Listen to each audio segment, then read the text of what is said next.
Hello and welcome to Coast AM's official YouTube channel. I'm your host, George Norrie. Like, share, and subscribe to our channel. And you can also find us on Facebook, Twitter, and Instagram, and of course, on coasttocoastam.com.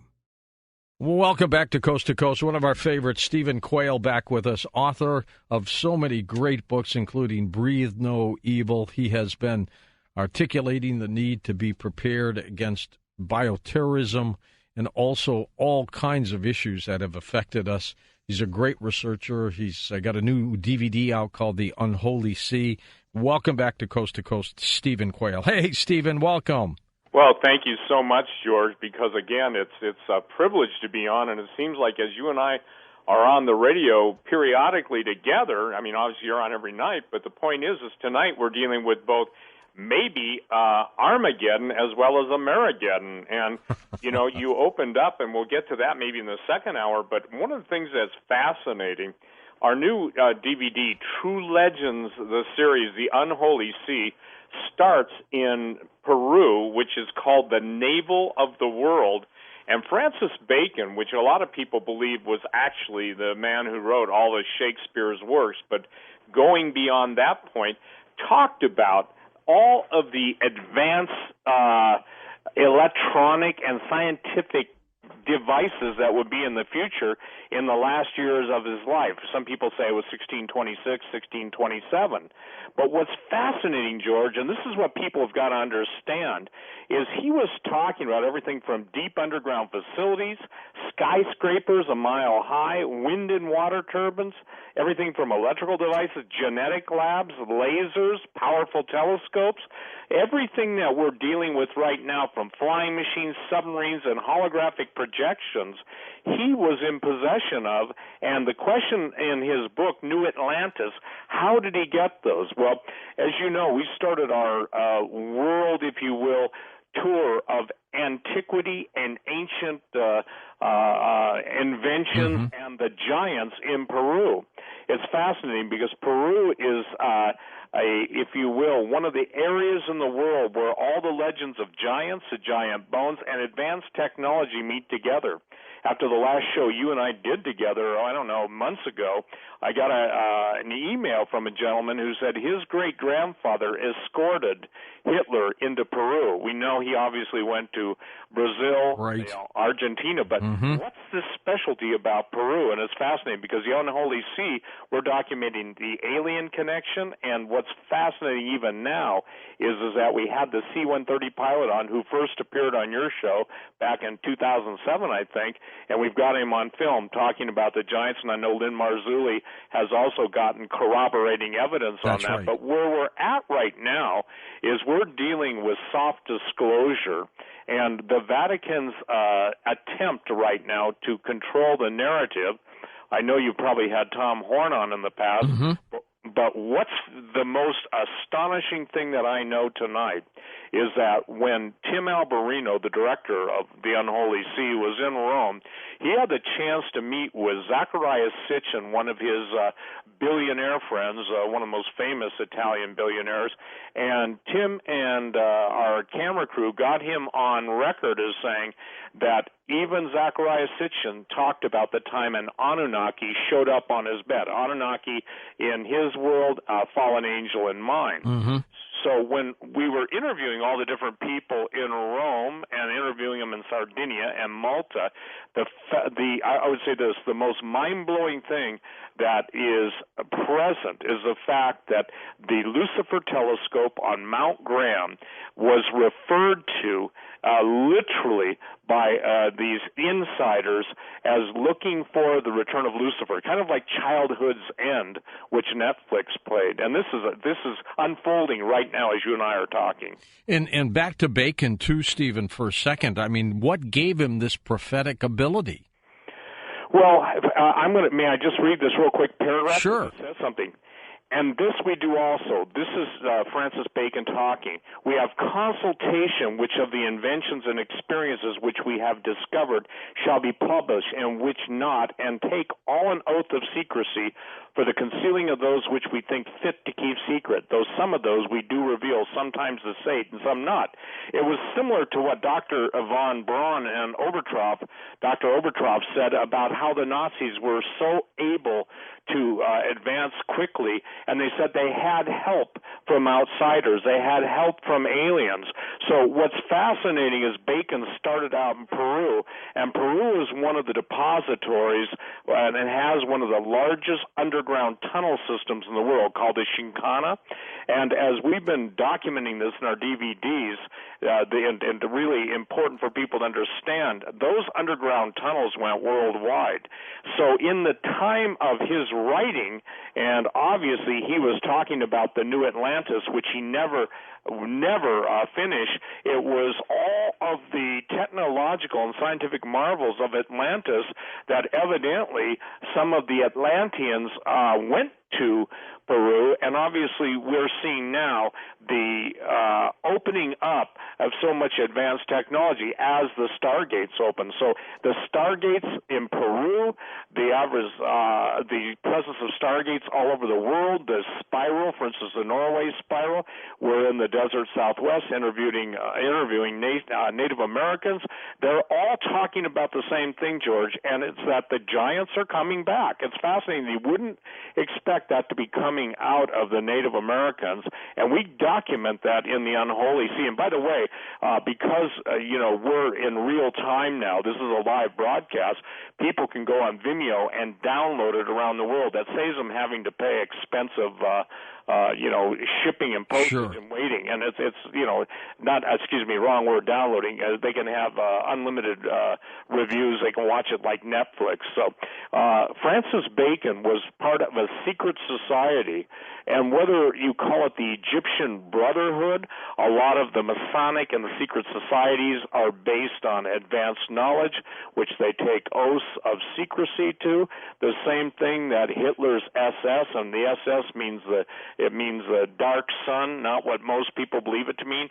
So the Brotherhood of the occult, the word occult meaning hidden, goes deep into the Peruvian underground, and what is most important is that one of the most famous Peruvian archaeologists, explorers, absolutely established the Chincana, which the tunnel system, and in Cusco, Peru, the Coricancha, which is a giant church, kind of like convent, was built over the entrance to this tunnel system that the Incans and all of the people of that region knew existed.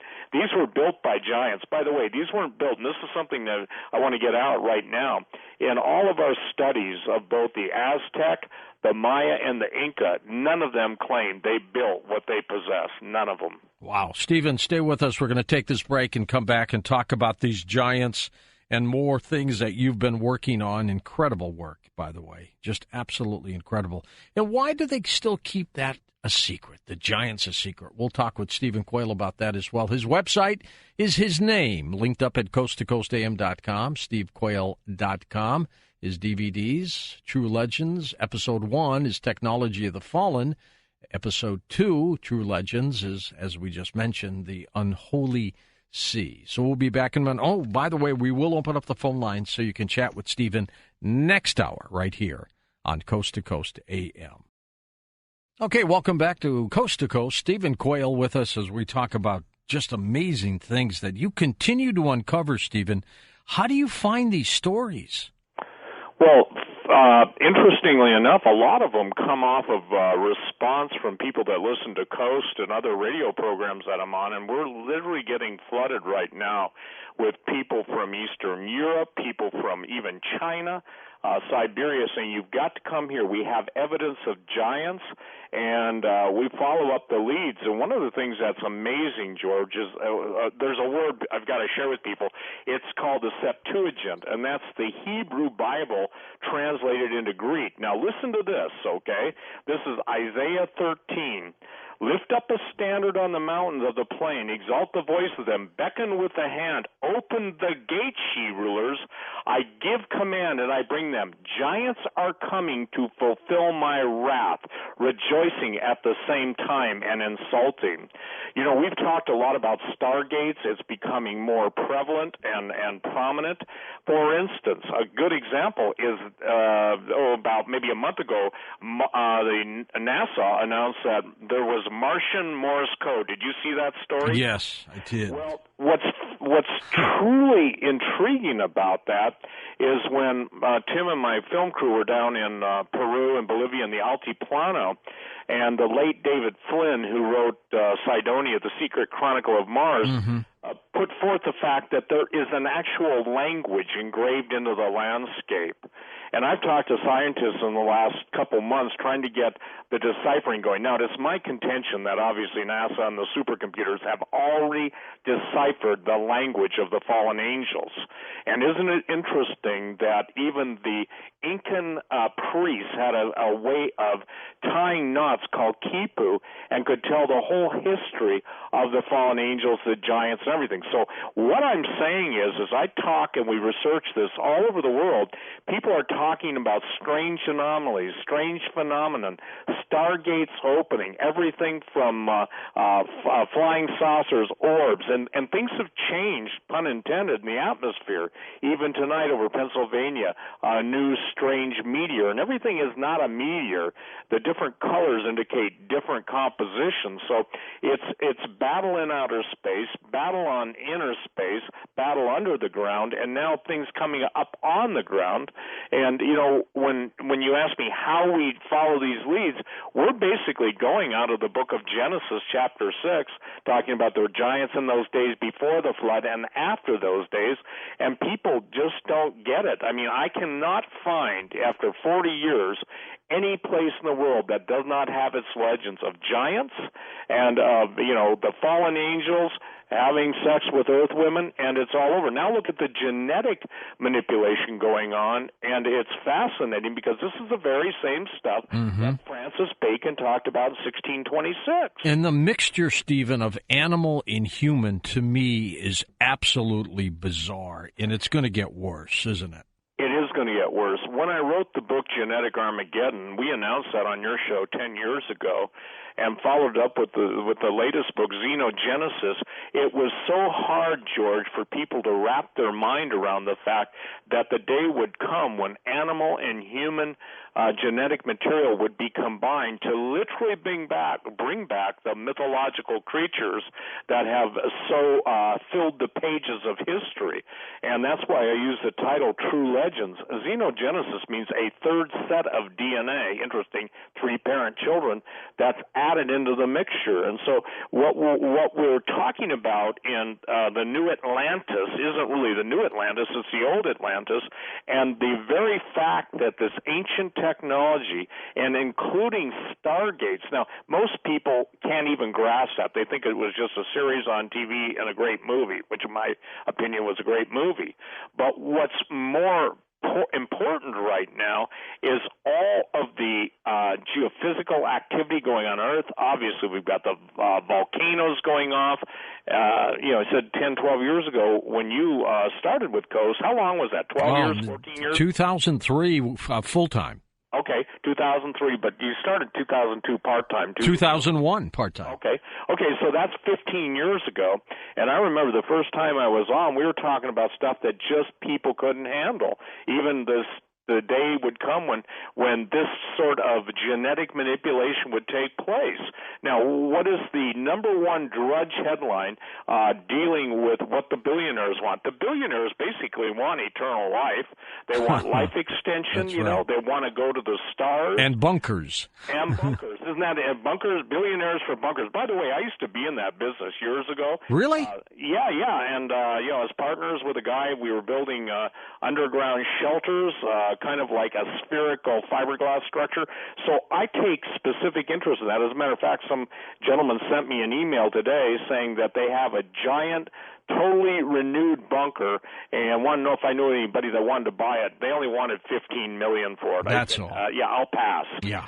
But the thing is that there is a general feeling, and I talk to a lot of different people, George. I mean, all over the world, and people on their yachts are heading out. And what's really important we've got to get through tonight is the fact that we are at the most dangerous time now, with the Russian and U.S. basically squaring off, diplomatic relations breaking off. And by the way, this all has to do with the same thing of fallen angels, because it is the plan to generate a world war, World War III, and then bring on the man of peace, who the Bible refers to as the Antichrist. Yeah, it is tense. I mean, I was a kid, Stephen, during the Cold War, and I remember that. I mean, I remember in school we had to do these bomb shelter drills and, get under desks. I don't know what that was going to do to protect us, but they scared the living daylights out of us as kids, and it feels like it's getting even more tense than that. Well, today, and let's just say this, you've had Gary Haven on, and he produced the movie Amerigeddon, which I'd encourage everybody to get, okay? Amerigeddon. And it's a story about what's going on right now with the potential for an EMP. Even today, the talk behind the scenes, George, people are emailing military, former intelligence, et cetera, saying they are really concerned about that the North Korean satellites could, basically be detonated, and the EMP could be used in conjunction. Now, the Russians, I believe Vladimir Putin has done an amazing job. Now, let me clarify this, to try and warn the West how very dangerous it is, and yet almost with reckless abandonment, we have a State Department of government who just proceeds full speed ahead. For instance, the Russian embassy obviously being attacked by freedom fighters or ISIS, who we back in Syria, and Russia knows exactly the provocation. So today, Russia basically put their bombers, and this is coming from insiders,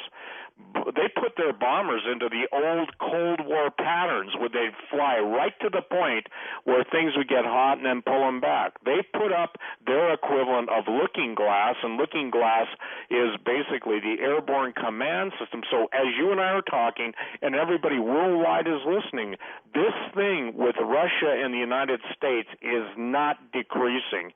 It's increasing in intensity. And again, I remember ducking under. I was like, 1962, 64. I think was like 12 years old, and I remember ducking under. And I remember, the civil defense panels. And let me make this clear. This is very important. 40 million people being moved into bunkers is not an exercise. It is a nuclear war deployment. I used to write about Russian war policy. Civil defense is an integral part of their whole plan, basically, not only to fight a nuclear war if they have to, but to shelter their people. Moscow's population is 12 million, so they basically have pretty close to 3.3 times Moscow's population already moved, with 200,000, emergency services, military personnel. And so this is not a light thing. This is not a light thing. In the Yamato Mountains, which is the underground control center for all of Russia, it's 400 square miles, by the way, underground. I don't think people can grasp that. 400 square miles. And Syria could be the point where all of this implodes, Stephen. Absolutely, and that's the critical issue. By the way, the Russians have moved their S-300 missiles into Syria, into Tartus, the port there, and that's one of the most sophisticated missiles. The only people that can be used for are the U.S. So, if the National Security Council meets, whenever they meet in secret and they decide, well, we're going to push this, then we're going to be in big trouble. This is something that is very critical. There are communications going on, and I noticed that you were talking about the satellites having issues. Mm-hmm. GPS problems. Yes, in a shooting war, the very first thing that is taken out is command, control, and communication, which the military calls C3. When I saw that story posted on the London Daily Mail, I thought, somebody's sending another message, and the message simply is this: we can blind your eyes in the skies. So, this is a very important series of events, and I've got a new word I'll break on tonight. I believe that the mainstream media, which I'm not fond of, I call them vomit brokers, and I call them now the circus distracticus, okay? They distract the viewers of mainstream with what I would call inane stories about who's the newest TV star to be robbed in France, or this or that, or who's marrying who, getting divorced. It's all distraction. Right now we have major issues that can turn hostile, and like going back to Amerigeddon, we're seeing reports of UN troops, and this is something people have got to understand. We are seeing our country ultimately brought under United Nations control. The idea, and you and I talked about this on Coast to Coast. And we've given up the Internet. We've given up the Internet, and the United Nations will ultimately take over the entire police force and sheriff's department in the United States. That's the end game, and that's why all the racial tension and strife is being generated. And I've asked the question, I propose it. I think these shooters, it doesn't matter who, need to have background checks, and they always seem to disappear. Whether it's a law enforcement or a false flag shooter, it's always multiple reports, meaning in the false flags there are multiple shooters seen, and then it all boils down to one crazy guy who's got a bad attitude, okay? So the thing is that, same thing in the police department. I've warned law enforcement for years. I was told this by a former spy who's dead now, that they would introduce, they being the people that wanted civil war in this country, they would introduce very evil men into police departments to stir up the masses. So I'm really trying to speak out and pray that, God will open the eyes of people to see that this is a setup. Because when the case is made that local law enforcement or sheriff's department or highway patrol can no longer contain a situation, well, then they bring the military. But if the military is out of country, as they're being dispersed all over the country, our military, guess who's here? United Nations. Oh, that's right. It's a disaster if that happens, Steve. Well, and I believe that this is where we're at. We're in a very dangerous situation. I'd encourage people to pay attention to what's going on and watch the Russian statements. I've learned one thing about Russians. I've dealt with enough of them, interviewed them, to know they say what they mean and mean what they say. And they're not like the United States, which tries to bluff its way through foreign policy. They will respond. And already President Putin, I think, has demonstrated more than a half a dozen times that Russia's electronic warfare weapons are more than capable of disabling, you were in the Navy, the most expensive Navy missile cruisers like the Donald Cook and others just with their electronic warfare capabilities. So we're in a very, very serious and precarious position right now. There's something going on, Stephen. You feel it. I feel it. People feel it all over the place. There's a tension. There's an underlying tension of something, and people just can't put their fingers on it. Well, I think that we're watching right now the Illuminists, the global plot and plan to start World War III. Because, in the world of Islamic prophecy, the Muslim equivalent of their Messiah will only come back after nuclear conflagration. We're watching, if you will, the mark of the beast, the war on cash. Every day cash is bad. Take the mark. You won't be able to buy, rent, sell, or trade. That's right out of the book of Revelation. Let's get you all chipped. Get everybody chipped. You got it. And so now we're watching, if you will, all of the revelations that Snowden worried about and he told us about. It's interesting. The only people that call him a traitor are the ones behind the total information control of us wanting to know everything we think, do, and say and plot our every move. And if you don't basically toe the line, it's goodbye, Charlie, And this is what it's happening so fast, George. And you said something. Everybody is sensing, if you will, a film of darkness. That's the only way I can say it. It's like soot, but that soot is settling over all the country. It's not the same country. Somebody once said, well, the blue skies don't even look blue anymore. I said, well, that's because they're so chemtrailed. And how long has it taken for the average person to come to grips with chemtrails? I know, and they're just starting to talk about that now. Of course, people have listened to you, listen to my show. They know. They've known for years what's going on. But now the outside folks are beginning to realize something's going on. I find that fascinating. Well, and the evidence is a preponderance of evidence, and we get into normalcy bias. We get into a convenience mindset where we can only handle that which is familiar. The minute something unfamiliar or something out of our context of control, that's when people lose it. I think what Gerald Celente said is so important. When people have nothing left to lose, they lose it. That's probably one of the most brilliant statements ever made. Good point. Stephen, we've got a couple minutes before the top of the hour. We're going to talk more next hour, take some phone calls as well. I do want to ask you about a planetary thing. Just a few days ago, here in California, they have warned everybody to be on guard for a major earthquake. It has now lapsed today. Today was the last day, but something's happening there. Yeah, I don't believe their warning to stand down is valid, and I'll tell you why. We're dealing with the perturbations of a planetary body, whether it's Nibiru, the 9th planet, 10th planet, Gabriel's fist, Lucifer's hammer, call it whatever you want, okay? But obviously the ancients knew it came around every so many thousand years, and we're right at that time. The idyllic thinking of most people in the world is that surely the governments would tell us, well, you and I believe and know that's wrong.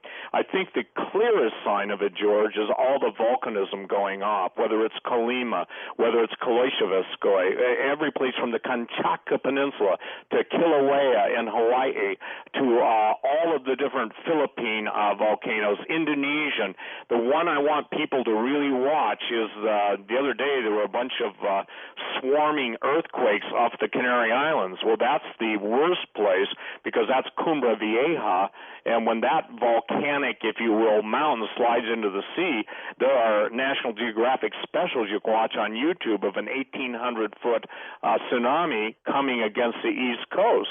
And Katla, the volcano, Iceland called a special meeting of all their geophysicists and everything to try and get a handle on it. Katla sits on top of the Mid-Atlantic Ridge, if people want to look this up. And off of the Mid-Atlantic Ridge, obviously you're dealing with the Canary Islands, and you're dealing with events in history that will be overwhelming. And so we've got, I would say this, we have a confluence of events never recorded as taking place simultaneously. It doesn't matter if you look east, west, north, or south, something's happening everywhere, and it's all coming to a head. And I think that's the sense that's unnerving most people. You used to be able to put this into some kind of context of a sequential, A had to happen, B would follow, then C, D through the rest of the alphabet. Now they dump the whole alphabet of events taking place, and it's simply overwhelming. They do sense it. Stephen, stay with us. We're going to come back in just a moment here on Coast to Coast AM and take phone calls as we continue chatting about Steve's work. Thank you for listening to Coast AM on our official YouTube channel. I'm your host, George Norrie, and don't forget to visit the Coast Insider membership area on coasttocoastam.com, where you can access our past, upcoming, and classic shows.